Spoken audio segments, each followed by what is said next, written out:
नमस्कार, मी डॉक्टर सुनील खराटे। 15 ऑगस्ट या स्वातंत्र्य दिनाच्या आपणा सर्वांना संविधान मानस हॉस्पिटल आणि आशा किरण हॉस्पिटल तर्फे हार्दिक शुभेच्छा।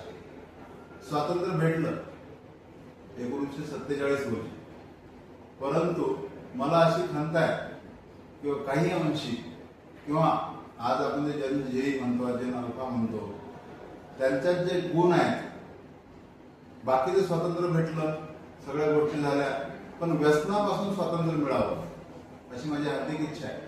तसं आता आमचं हॉस्पिटल आहे, हॉस्पिटलमध्ये 4 ते 5 मुलं सध्या 15 ते 16 या वयोगटातली आहेत। काही मुलं एमडीची आहेत, काही मुलं गांजाची आहेत, काही मोबाईलच्या ॲडिक्शनची आहेत। मोबाईलच्या ॲडिक्शनचं एवढं भयंकर काम झालं आहे की जर त्याला मोबाईल नाही दिला तर तो आईच्या अंगावर मारायला धावतो। मागे या 8 दिवसात एक व्हिडिओ पण आला होता, तर तसाच मुलगा माझ्याकडे भरती आहे। वय वर्ष फक्त 15 वर्ष आहे। एक 16 वर्षाचा मुलगा भरती आहे, ज्याला एमडीचं व्यसन आहे। 1200 रुपयाचा रोज 1 ग्राम एमडी पावडर त्याला लागतं। वडिलांचं लॉजिंग लोडिंगचं काम आहे, आई हाऊसवाईफ आहे, नाही दिलं तर आईला मारतो, चिडचिड करतो, नाही तर वेळ आली तर चोऱ्या करतो।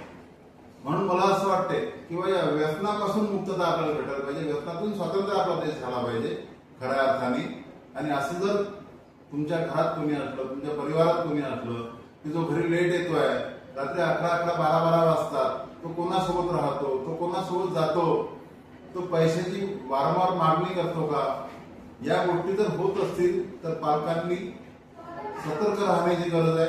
आणि असं जर काही असलं तर त्याला नक्की उपचार करा, त्याचं काउन्सिलिंग करा, सायकायट्रिस्टचा सल्ला घ्या। व्हिडिओ जर आवडला तर शेअर करा, सबस्क्राईब करा। नमस्कार।